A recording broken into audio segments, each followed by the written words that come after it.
Hey there, everyone. Today I would like to discuss Thomasz D. Stompor's essay, Burroughs' Folios as an Archival Machine for Artistic Creation. In this essay, Stompor looks at the way in which Burroughs used his archives as a source for his infamous cut-up method. With the cut-up method, which is being taken from the collage technique from visual arts, he's basically cutting out different sentences or words or fragments from narratives in various books or from essays or correspondences in letters or magazines or newspapers, all of these different things, and trying to split up and segment and fragment the normative capacities of language. Because Burroughs sees language as a virus. He has this concept, the word virus, which is very interesting. And basically, Burroughs sees language as a system by which to restrict the ways that we're allowed to express ourselves. That language tries to take the variety of possible associations and reduce it to a statistical near certainty. It's a predictive mechanism by which to not only discipline people and their thoughts, as in the Foucauldian idea of disciplinary societies, but also to control people, that is, through the Deleuzian conception of societies of control. Now, Stompor is very interested in a paradox, which is the paradox between a contained chaos, which is the cut-up work that is produced via the cut-up method, such as the infamous cut-up trilogy, which is The Soft Machine, Nova Express, and The Ticket That Exploded, and an ordering framework necessary for the artistic process of creating a cut-up work. Because we're trying to escape the normative confines of language, but in order to do that, it requires immersing oneself all the more in a vast wealth of resources which act as the fount for an artistic process. So there's a very interesting need for language in order to get beyond it. And by immersing oneself in it, it's as if we realize the porous gaps in between the normative edifice that is language with a capital L.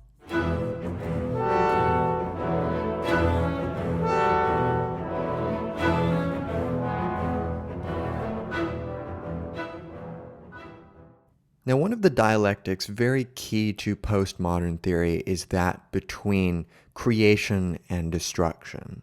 We can bring this all the way back to Friedrich Nietzsche, I think is where we can see it thematized the most clearly, where Nietzsche realizes that no values are absolute, and thus he seeks for a transvaluation of all values, which is to say, he wants to go beyond an absolute framework and find a method of using values as tools or strategies, right? And what this means is that values can have relative value. For example, the value of life is valuable relative to living things, because living things just happen to value their own life. There's no objective justification or foundation or ground for this value, but it can nevertheless be accepted as valuable, provided that we understand the necessary relativity of value, so to speak. So the transvaluation of values that Nietzsche speaks about is really a challenge not only to destroy these so-called tablets of values, as they're put in Thus Spoke Zarathustra, but also to create new values that act as new ways forward. And in order to do this, we can think of this in the Deleuzian way, where we need a deterritorialization, which is very similar to the concept of discontinuity in Foucault's work. This is where a transformation occurs that suddenly redistributes elements in such a way that we have a sort of paradigm shift going on. We take something out of its traditional territory, and by doing so, we realign the elements to act in a new way, to create new spatiotemporal mechanisms and systems. Stompor says the cut-up experiments are as much about cutting up as about assembling the fragmented variables into new constellations. So not only are we just cutting up and creating a hodgepodge, as it may seem if you read one of these cut-up novels, for example, but also we're assembling already existing things which act as signposts for the cultural milieu from which they are taken and cut out. And by doing so, we create a collage of the culture as well as revealing the porosity of culture, the fragmentary and partial nature and the perspectival nature of every culture, and by extension the narratives taken from things like newspapers and magazines, from which we gain access to what's going on around us. As such, Burroughs' cut-up technique is a three-step process of firstly selection, second fragmentation, and third recombination. And this is not very difficult to imagine. What he does is he finds a medium that he finds suits his fancy for whatever reason, and Burroughs selects that as his place from which he's going to take and cut out elements. After doing that, he fragments them, often by physically going in with scissors and cutting out these physical fragments, and then he recombines them. But in between steps 2 and 3, in between fragmentation and recombination, Stompor wants to point out that there is a very creative archival process that Burroughs does in order to use the method of sorting in between the fragmentation and recombination, in between the deterritorialization and the reterritorialization, and realize how there is a milieu that can be aesthetically and creatively constructed such that it almost allows for the autonomy of the creative process. Stompor writes, "This paradoxical relation between a contained chaos and an ordering framework is exactly what is at stake here, and it provokes another question and a second paradox that I want to explore in the following. The question is, how do the cut-up experiments rely on the archive as an ordering system, but also as a machine for artistic creation?" And this is one of the valuable things that can be done from archival research, and I kind of came to this through the field of genetic criticism, which is very popular in Joycean studies right now, especially for Finnegan's Wake, is we look at the development of the manuscripts, of the folios, and the archival means by which the creative process occurs, not in order to reach a final critical edition, but to realize the necessarily lackluster quality of any edition. That every edition and every step of the process is part of a creative process that each has value in its own sake and also relative to the successive and previous steps. And the goal is to figure out the way that the creative process acts as both a means of liberation, the traditional kind of aesthetic way of looking at Burroughs' project, but also a means of constraint. And this is something that Deleuze and Guattari were very key to look at in A Thousand Plateaus especially, where they realized that to be creative means that one makes, as they say, a sober gesture that makes a homemade atom bomb. In other words, you don't just go crazy and, for example, instead of using words, you start going hoo hoo ha ha ha ha and start like making ape noises. No. You can't deterritorialize in one go, as they put it. You need to craft a sober gesture which has a careful eye for the cultural milieu and is able to carefully find ways out of normative assumptions that don't so much destroy the normative assumptions as show their limitations, show that they are a relative variant in a long history that values are not ahistorical. This is one of Nietzsche's great points. And by doing so, we might find some way to actually be creative by looking at these archival mechanisms.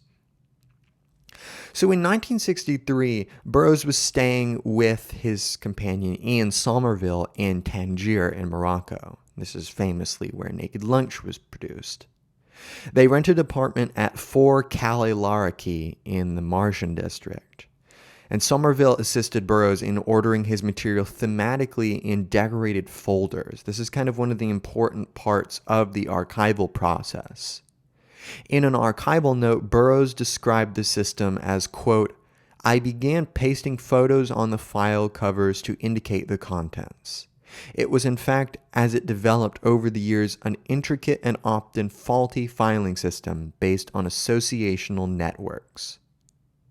And that's very interesting because we can see that the means by which he took all the information from his daily life and sorted it into something that he could refer to proactively in the future, he necessarily had to impose some kind of associational network that reflected certain values. And in so doing, he had to find some signpost, in this case, these photos that he put on the covers of these folders. And by doing so, he has a sort of general idea of what can be found there, but he recognizes the faulty nature of the filing system. This is something that you can see in, for example, James Joyce's notebooks, where he's often willfully quoting things out of context, not saying where they come from, or he's walking while he's writing, or writing while he's walking, rather, in such a way that his handwriting is often incomprehensible, even to his own self sometimes, such that the difference between his past intentions and his current ability to read it creates a possibility for discontinuity between oneself, recognizing the fragmentary nature of oneself, of the author as a contingent organism developing. During the time at 4 Calais Laraki, Burroughs started playing with the thematically assigned files that he listed in a note in November of 1963, indexing the name of 13 files. And these file names are rather interesting for their eclectic nature. First, Annie Laurie. Second, I Am Dying, Meester. Third, Old Showman. Fourth, Verbal Experiments. Fifth, Nova Police. Sixth, Present Time. Seventh, Copies. Eighth, First Drafts. 9, Material and derivatives already used but not exhausted. 10, Other voices. 11, Work in progress. 12, Boys will be boys. And 13, Miscellaneous. Now, obviously, the signposts used here have a variety of associations. For example, I Am Dying, Meester is featured in several of his novels. This kind of mock Middle Eastern, instead of saying Mister, it's Meester. And we also see Verbal Experiments and Nova Police in here. But what's really interesting to me is category number 9, Material and derivatives already used but not exhausted. One of the things that Burroughs is picking up from his companions in the visual arts departments is the way in which, in order to use any of this cut-up sort of technique, you have to have a vast amount of stuff from which to pull your resources. And you have to think, what do I do once I've cut out these things? So I think it's interesting that he had a whole category for material that was already used, but he saw as not being exhausted. And I think that that goes even for his finalized works, that it is material and derivatives already used, but not exhausted, that it's never used up. And Burroughs's cut-up novels, unlike any other novels, really change fundamentally on each reread, because the way that they form associations within and across and beyond the text makes it such that it is really reactive to the reader's ideas and basic environment. Stompor writes, the basic principle of Burroughs' creative archive as a system of containers that can be related to each other in a performative arrangement of variables, texts and images, that can be shifted according to assigned geometric patterns. So this is something really interesting that Burroughs adds to his archival mechanism, is not only does he has a system of these associational networks, but he also invents this timescale where every 10 days he shifts them according to this made-up calendar, such that the contents kind of shift between each of them. And Burroughs was fascinated by, for example, the Mayan calendar. He kind of plays with it in his Nova novels as a sort of control mechanism, that it's like some transcendent mechanism that's used to control society. The Mayan calendar like predicts the future or whatever. This is classic Burroughsian pseudoscience kind of stuff. But it's very interesting that Stompor writes, the grids and the folders are not only containers, but also filters, which sift particles of reality into new combinations. And I think that's really the point of the cut-up technique, is it forces us to go to the micro level. It forces us to see art not as a complete edifice, in, for example, the case of a newspaper. Instead, you see, as Burroughs has said himself, that newspapers are a cut-up. They're a way of presenting a unified narrative, which, just by the physical layout of the things on the page and the aesthetic appeal of a newspaper, is tremendously cut up. It's a bunch of different kind of units and local networks defined by the theme of sports or a war that's going on or the economy or a celebrity gossip or whatever, right? So what's happening here is that the cut-up technique exemplified in his archival machine acts not just as a grid by which he can solidify things in their place, but also a formal matrix by which to create some sifting mechanism. And this is really the artistic process that is inherent to his archival machine. Stompor says, while pursuing the goal of cutting his way out of the linear chains of language, Burroughs amassed a vast storage of printed items that made his agenda of liberation, in fact, a bureaucratic enterprise tethered down with filing cabinets. And I think that's very interesting, how Burroughs is trying to escape language, at least that's how people often talk about it. But when we really think about it, maybe he's not trying to escape language. In fact, he's trying to get so enamored, so overloaded with language that, like a drug that we've overdosed on, it creates some sort of discontinuity, the radical kind of discontinuity that is World War II, that really brought about the postmodern generation, such that we can really see the link between the impetus behind the cut-up technique and what it's trying to do with language and norms and the cultural milieu of his time. There's a work by Burroughs that Stompor mentions called The Exterminator, and in examining the title, he says, the exterminator would be the cut-up artist who does not destroy language entirely, but rather produces antibodies or vaccines in the form of scrambled verbal sequences, which offer inoculation against verbal conditioning by the virus parasite. And I think that's really a key idea behind the cut-up technique, is this disruption of conditioning. It's a sort of anti-Pavlovian project by which he seeks to exterminate and destroy language, not entirely, but merely through finding those lines of flight and sending through those lines all sorts of literary garbage, so to speak, or literary refuse that we don't know what to do with. Stompor continues, the cut-up experiments relied on a mass of resources, so that in order to be able to cut, Burroughs had to immerse himself in a flood of word and images from which he would draw, cut, and recombine. The liberationist proselytizing that accompanied the early cut-up publications, as well as the later electronic revolution in 1971, and the Book of Methods, The Third Mind, appears very paradoxical, given the fact that in order to cut yourself out of words and time, you had to collect and expose yourself to tons of word and image ballast that kept you in place.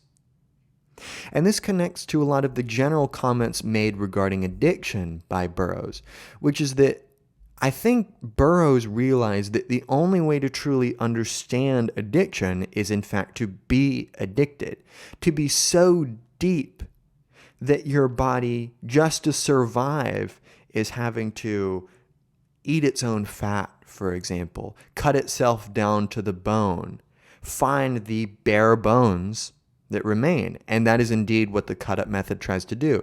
It finds the bare bones necessary to maintain some semblance of meaning, and indeed some semblance of an aesthetic project, the very likes of which was argued over during the Naked Lunch trial, whether or not this was even a work of art.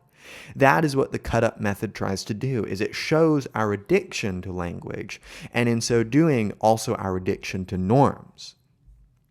As Stompor says, one might say that Burroughs not only worked on creating an imaginary geography, but also on an alternative temporality. This rotating calendrical system that shifted his files through grids assigned with invented month names was meant to produce points of intersection, new imagery, and divination of new meaning from correspondence. That notion of divination of new meaning from correspondence is very interesting because it connects to what Burroughs has to say about things like Scientology and magic and ESP and stuff like that. You know, he's really into all of these sort of pseudoscientific discourses, but I really think that he was trying to stretch the ability of correspondence between unlikely elements. Stompor continues, in a larger context, one might say that, like most avant-garde artists of the 20th century, Burroughs thus created a radically subjective spatio-temporal realm that, at least in his aesthetic practice, allowed him to subvert what Horkheimer calls instrumental reason. Because if you think about what Burroughs is doing, it's a sort of instrumentalized a-reason or irrationality. It's not focused on, for example, being coherent. It's focused on the possibility of correspondence through divination, through magic, or, action at a distance, so to speak. Stompor therefore concludes that Burroughs' files can give us an idea of the incessant motion of his creative processes that mark the cut-up experiments as open-ended, future-oriented matrices that invite its readers to seek out its personal intersection points. And I think that is very interesting because in, I believe it's Nova Express, Burroughs mentions this alien race which is basically inhabiting and driving human bodies and like possessing them. And the fact that each place in which someone is possessed acts as a sort of intersection point, and you can trace a constellation of various points that have been occupied by the same alien individual, and you can tell which person is being possessed because the alien will have similar habits. Maybe they attach themselves to someone with particular sexual fetishes, or that has certain professions or whatever. So you can find a sort of constancy and track the development of these fields of intersecting points. You can create a sort of magical network, in a sense. And I think as crazy of an example as that is, it, in a very loose way, is analogous to the way that culture works, in which we have a moving, future-oriented matrix of intersection points between individuals, such that society is more than the sum of its parts, but it's less than society with a capital S. It's not some sort of transcendent idea, but rather it's just a field of immanent elements. And I think that Burroughs' cut-up method, and Stompor, I think, very faithfully points this out, is that the way that Burroughs uses his archival machine is very much like Deleuze and Guattari talk about machines, right? That there is a possibility for desire to be thought of in this machinic manner, and that we can think of creation in a suitably immanent manner. That being said, that's it for this lecture. I hope it's been somewhat interesting. You can check out any of my other stuff that I've done on postmodernism, German idealism, gender theory, post-colonial studies, and other classic literature. You can also become a channel member for $5 a month and gain access to, among other things, a private philosophy Zoom, which you can tailor to your needs. I also have super thanks if you'd like to donate to the channel, because books are not cheap, and I try to give what I can here, but I also have limited money, so I'd appreciate anything, but no pressure. That's it for this lecture, and I will see you in another one.